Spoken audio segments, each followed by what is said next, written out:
Muslim Village is advertising an upcoming event in Australia called Quest for Success. The promo says, the Quest for Success conference serves to inspire positive change through a friendly Islamic environment, showcasing halal entertainment, providing dawah, and most importantly, uniting the community under the banner of Islam. Now, I took some time to check out some of the speakers.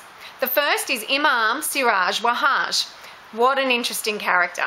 He's an African-American Muslim convert who reportedly said many years ago that white people are the devils. Sounds a bit racist, don't you think?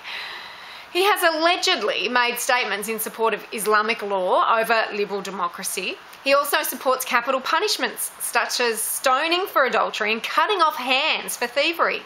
He has said Islam is better than democracy. Allah will cause his deen, that is Islam, to prevail over every kind of system, and you know what? It will happen, he says. Well, I guess he's just following the Quran, hey? He has also said, if Allah says 100 strikes it is. If Allah says cut off their hand, you cut off their hand.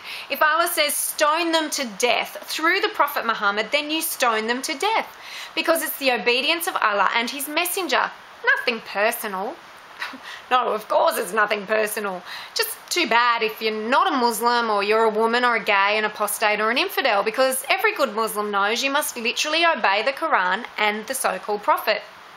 He's also quoted as saying that he hoped all Americans would eventually become Muslim and referred to the FBI and CIA as the real terrorists. In another lecture, he reportedly said, Muslims should be involved in politics not because it's the American thing to do. You get involved in politics because politics are used or are a weapon to use in the cause of Islam. Such a great person to invite to Australia to teach Muslims about the quest for success, wouldn't you agree?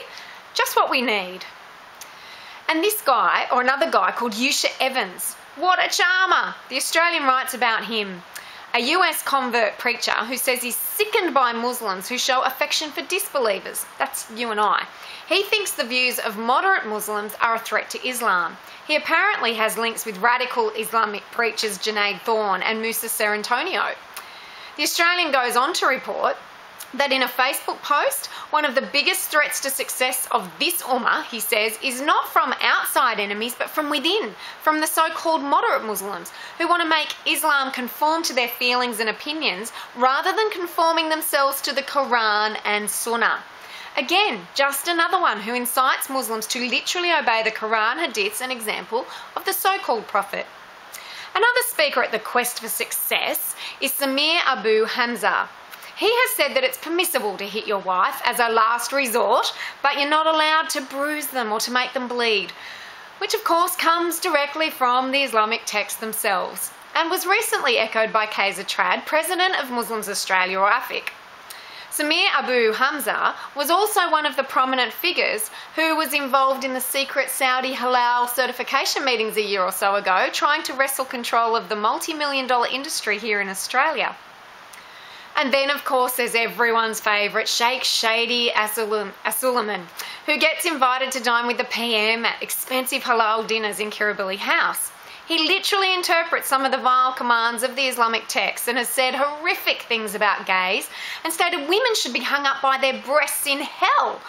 I mean, who wouldn't want to be inspired in their quest for success by such a charming preacher? But where are the protests? Where's the mocking and the concern about the potential incitement and hate speech that could go on at this conference? Why the double standard? Seriously, when it comes to elected parliamentarians such as Geert Wilders coming to Australia, or prominent women's and human rights advocates such as Ayaan Hirsi Ali, we hear no end about the potential danger they pose. It's bizarre. People like Geert and Ayaan expose hate speech and violence, whereas these speakers at this conference are on record having said some incredibly appalling things. I'm all for free speech, but that does not include inciting violence. These hate preachers are dangerous and will add nothing constructive to our society.